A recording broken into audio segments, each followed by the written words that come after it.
And welcome to Ninja prep. This is Kapil Goyal, your educator and mentor for PG physics. तो इस lecture में हम electromagnetic spectrum के questions discuss करेंगे। अगर आप लोग यूपीजीआईसी लेक्चरर एग्जाम के लिए या फिर आप लोग प्रिपरेशन कर रहे हैं यूकेपीएससी फिजिक्स लेक्चरर एग्जाम के लिए, आप लोग प्रिपरेशन कर रहे हैं हिमाचल प्रदेश का जो एचपीआरसीए का सीबीएसई स्कूल्स के लिए एग्जाम होने वाला है उसके लिए आप प्रिपेयर कर रहे हैं, Rajasthan first grade second grade exam के लिए प्रिपरेशन कर रहे हैं, तो ये जो लेक्चर है आप लोगों के लिए बहुत यूजफुल होने वाला है। तो लेक्चर को एंड तक देखिएगा। जितने भी क्वेश्चंस हैं वो सारे के सारे स्टैंडर्ड क्वेश्चन है। और वीडियो में आगे बढ़ने के पहले प्लीज वीडियो को लाइक जरूर कर दीजिएगा और चैनल को अब तक सब्सक्राइब नहीं किया है तो चैनल को सब्सक्राइब जरूर कर दीजिएगा। चलिए स्टार्ट करते हैं। तो पहला जो क्वेश्चन आपको दिख रहा है वहां पर बोला गया है which of the following are not electromagnetic wave. इनमें से कौन इलेक्ट्रोमैग्नेटिक वेव नहीं है। ऑप्शन हमें दिए हैं कॉस्मिक रेज, दूसरा ऑप्शन है गामा रेज, तीसरा ऑप्शन है बीटा रे और चौथा है एक्स रे। तो अगर मैं बात करूं बीटा रेज की, तो बीटा रेज जो है, बीटा रेज हमें पता है कि जब रेडियो एक्टिव जो एलिमेंट्स हैं उनका जब डिसइंटीग्रेशन होता है तो उसमें 3 टाइप के पार्टिकल्स रिलीज होते हैं, अल्फा, बीटा और गामा। तो जो बीटा रेज है वो रेडियो एक्टिव एलिमेंट के डिसइंटीग्रेशन का रिजल्ट होता है, जबकि कॉस्मिक रेज हो गई, गामा रेज हो गई, एक्स रेज हो गई, ये इलेक्ट्रोमैग्नेटिक वेव होता है ना। तो beta rays are emitted, beta rays are emitted by radioactive element, by radioactive element and are not the part of electromagnetic spectrum, not the part of electromagnetic spectrum and not the part of electromagnetic spectrum। हमारे पास सही answer क्या आ जाएगा? सी आ जाएगा। अगला जो question है उसमें पूछा है the spectrum formed by an ordinary tubelight is. जो एक ऑर्डिनरी साधारण ट्यूबलाइट होती है उससे जो स्पेक्ट्रम फॉर्म होता है वो किस तरह का स्पेक्ट्रम होता है। तो जो ट्यूबलाइट है उसके अंदर क्या होता है, मर्क्यूरी वेपर होती है ना। तो मर्क्यूरी वेपर जो है वो क्या करती है, वो लाइट को एक स्पेसिफिक डिस्क्रीट वेवलेंथ पर एमिट करती है, लाइट को एक स्पेसिफिक डिस्क्रीट वेवलेंथ पे एमिट करती है। डिस्क्रीट का मतलब है अलग अलग। तो इसकी वजह से जो स्पेक्ट्रम बनता है वो कैसा बनता है, लाइन स्पेक्ट्रम बनता है। कैसा बनता है, लाइन स्पेक्ट्रम। तो आ tubelight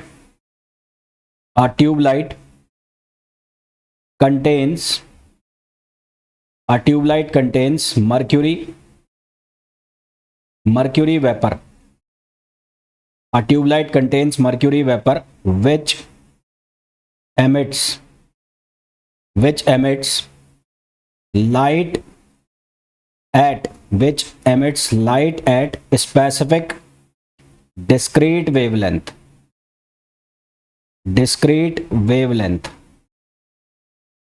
which emit light at specific discrete wavelength, hence it produce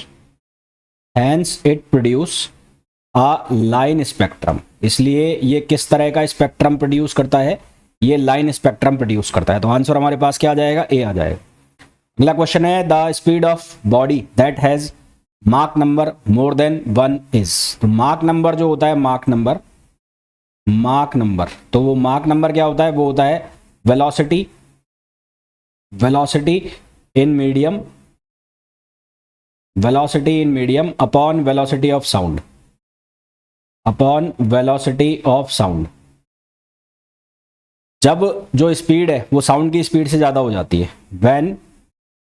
when V medium is more than V sound. जब स्पीड जो है मीडियम की वो साउंड की स्पीड से ज़्यादा हो जाती है तो उस केस में जो मार्क नंबर है वो 1 से ज़्यादा होगा, और 1 से ज़्यादा होगा तो इस कंडीशन को हम क्या कहते हैं, इसको हम कहते हैं सुपरसोनिक। इस कंडीशन को हम क्या नाम देते हैं, सुपरसोनिक कंडीशन नाम देते हैं। हमारे पास जो आंसर है वो क्या आ जाएगा, ए आ जाएगा। अगला क्वेश्चन देखो। अगला क्वेश्चन है which one of the following statement is not correct. इनमें से कौन सा स्टेटमेंट करेक्ट नहीं है। पहला ऑप्शन है ultrasonic waves can not gate refracted और एब्जॉर्ब्ड।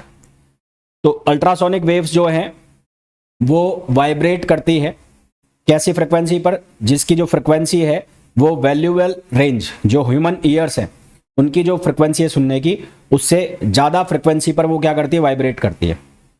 और फ्रिक्वेंसी ज़्यादा हो गई तो जो वेवलेंथ है वो क्या हो जाएगी, वो कम हो जाएगी, है ना। तो उनकी जो वेवलेंथ है वो क्या हो जाती है, कम हो जाती है।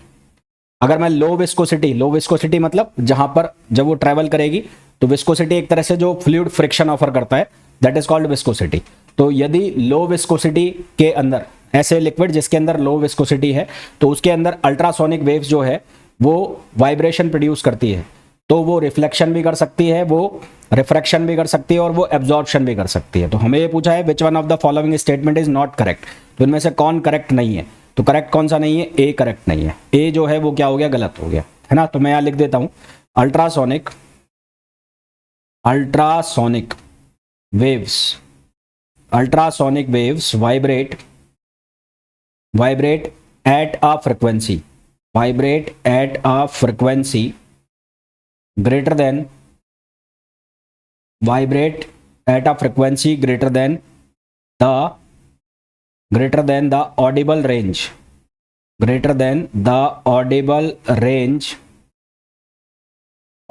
range of humans, and they have a smaller wavelength and they have a smaller wavelength in low viscosity liquids, ultrasonic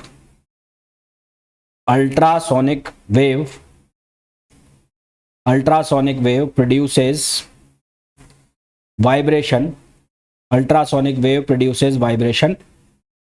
They undergo reflection,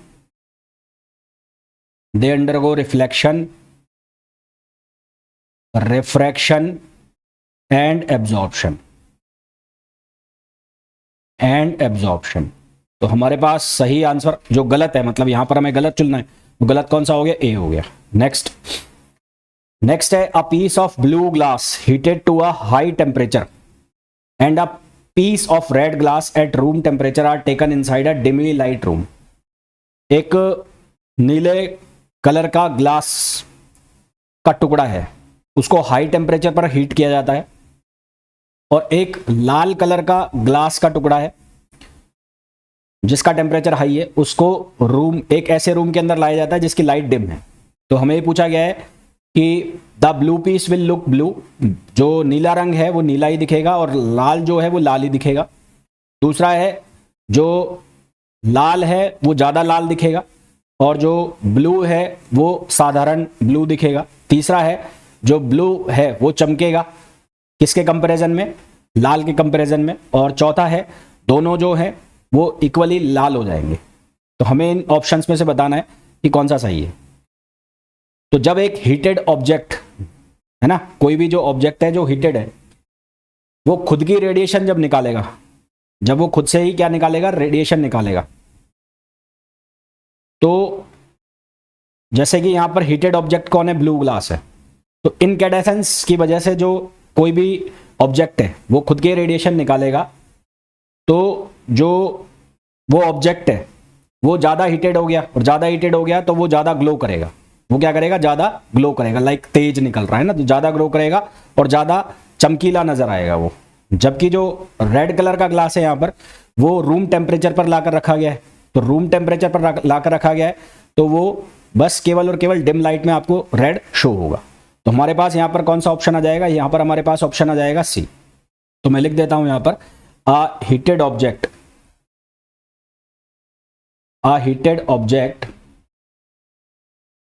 emits its own radiation due to incandescence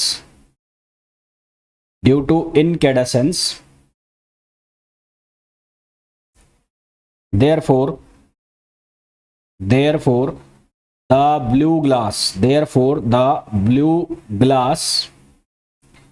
heated strongly will glow and appears brighter and appears bright. तो हमारे पास answer क्या आ जाएगा, सी answer आ जाएगा।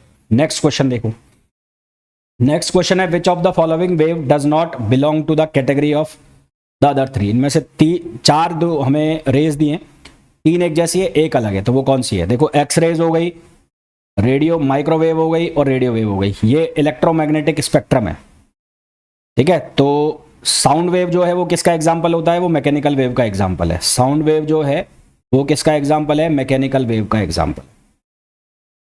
Sound wave is example of mechanical wave.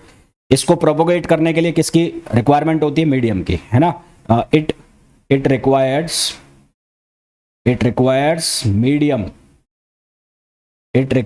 Medium to propagate. It requires medium to propagate. तो हमारे पास जो answer है वो कौन सा आ जाएगा, डी आ जाएगा। नेक्स्ट क्वेश्चन है bats detect obstacle in their path by receiving the reflected. Bats मतलब चमगादड़। तो चमगादड़ अपने रास्ते में जो कोई भी अवरोध है वो किस तरह से महसूस करते हैं, ऐसा क्या उनको रिफ्लेक्शन में मिलता है जिससे उनको पता लग जाता है कि कुछ गड़बड़ है। तो जो अल्ट्रासोनिक वेव्स है, तो रिफ्लेक्शन में अल्ट्रासोनिक वेव्स आती हैं, तो उससे उनको अंदाजा लग जाता है कि रास्ते में कुछ ना कुछ ऑब्स्टेकल है। Next, the electromagnetic wave used in LASIK eye surgery. Eye surgery जो होती है उसमें लेसिक लेजर जो होता है, तो उसके बारे में पूछा गया है। तो लेसिक लेजर में जो इलेक्ट्रोमैग्नेटिक वेव्स यूज होती है वो होती है यूवी रेज, है ना, अल्ट्रा वायलेट रेज। तो लेसिक आई सर्जरी, मैं इसके बारे में बता देता हूं आपको। LASIK eye surgery remove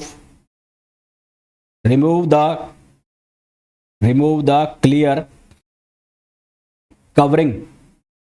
covering of cornea.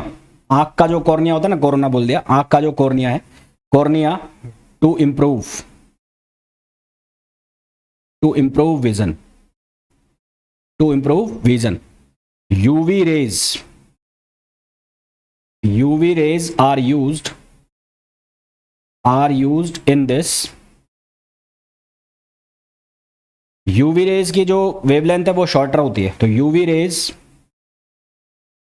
have shorter wavelength। UV rays have shorter wavelength that can be focused on to very narrow beam for high precision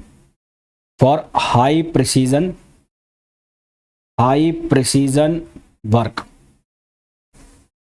तो एक चीज ये भी पता लग गई यहां से कि जो यूवी रेज है उसकी जो वेवलेंथ है वो शॉर्टर होगी। वेवलेंथ शॉर्टर होगी तो फ्रीक्वेंसी क्या होगी, हाई होगी, और इसको बहुत ही नैरो बीम के फॉर्म में फोकस कराया जाता है जिससे कि हाईली एक्यूरेट वर्क हो पाए। तो कौन सी रेज यूज होती है लेसिक लेजर में, अल्ट्रावायलेट रेज यानी कि UV rays. Next, which of the following waves carry the maximum energy पर फोटोन। इनमें से कौन सी जो रे है वो मैक्सिमम एनर्जी अपने साथ लेके चलती है। तो हमारे पास E इक्वल्स टू होता है एच न्यू, और इसको आप लिख सकते हो HC अपॉन लैम्बडा। तो जिसकी फ्रिक्वेंसी ज़्यादा होगी उसकी एनर्जी ज़्यादा होगी, या ऐसा कह लो जिसकी वेवलेंथ कम होगी उसकी एनर्जी क्या होगी, ज़्यादा होगी, ठीक है। तो higher frequency leads to higher energy, और या फिर short wavelength leads to higher energy. तो एक्सरे जो है उसकी जो फ्रिक्वेंसी है, ये जो चारों दी हुई है इनमें सबसे ज्यादा जो फ्रिक्वेंसी है किसकी होती है, एक्सरे की होती है। तो among the four higher frequency will be of X rays. Higher frequency जो है वो किसकी होती है, एक्सरे की होती है, इसलिए जो एनर्जी ज़्यादा निकलेगी वो किस में निकलेगी, एक्सरेज में निकलेगी। अगला क्वेश्चन देखो, the electromagnetic waves visible ultraviolet infrared gamma rays X rays in increasing order of their wavelengths, इनको इनके वेवलेंथ के इंक्रीजिंग ऑर्डर में लगाना है। इनका वेवलेंथ का इंक्रीजिंग ऑर्डर मतलब इनकी फ्रिक्वेंसी जो होगी वो कम होगी। तो सबसे कम जो वेवलेंथ होगी वो किसकी होगी, गामा रेज की होगी। उसके बाद एक्सरे होगी, फिर होगी अल्ट्रावायलेट, फिर होगी विजिबल, और सबसे ज़्यादा जो वेवलेंथ है वो किसकी होगी, वो होगी इंफ्रारेड की। तो गामा रेज सबसे कम वेवलेंथ, फिर उसके बाद एक्स रेज, फिर यूवी, फिर विजिबल और इंफ्रारेड। अगर इनका पूछा जाए फ्रिक्वेंसी, तो फ्रिक्वेंसी इनका जस्ट उल्टा हो जाएगा, क्योंकि वेवलेंथ और फ्रिक्वेंसी एक दूसरे के क्या होते हैं, रेसिप्रोकल होता है। तो अगर फ्रिक्वेंसी पूछा जाए तो उल्टा हो जाएगा, और अगर वेवलेंथ पूछा जाए तो जो मैंने लगाया है वही आंसर आ जाएगा। नेक्स्ट क्वेश्चन देखो, if a source of electromagnetic radiation having power 15 kilowatt produces 10 power 16 photons per second, the radiation belong to a part of spectrum is. तो हमारे पास एनर्जी का जो फॉर्मूला होता है वो होता है power upon photon number, photon frequency, photon frequency.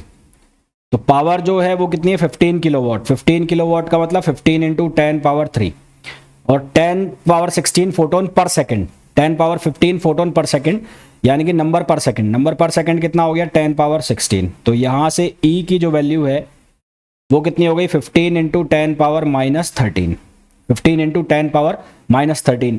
अब ई जो है वो किसके बराबर होता है, एच न्यू। ई बराबर होता है एच न्यू, तो न्यू की वैल्यू कितनी हो गई, ये हो गई 15 इंटू 10 पावर माइनस 13, और अपॉन कर दो आप एच। तो एच की वैल्यू आपको सब्सटीट्यूट करनी है, तो एच की वैल्यू कितनी है, 6.63 इंटू 10 पावर माइनस 34। इसको सॉल्व करोगे आप तो जो लमसम आपके पास आंसर आएगा वो आएगा 2.5 इंटू 10 पावर 21 पर सेकेंड, पर सेकेंड। और ये जो रेंज है, ये रेंज किसकी होती है, गामा रेज की होती है। तो ये जो फ्रिक्वेंसी है, इतनी हाई फ्रिक्वेंसी किसकी होगी, गामा रेज की होगी। तो आंसर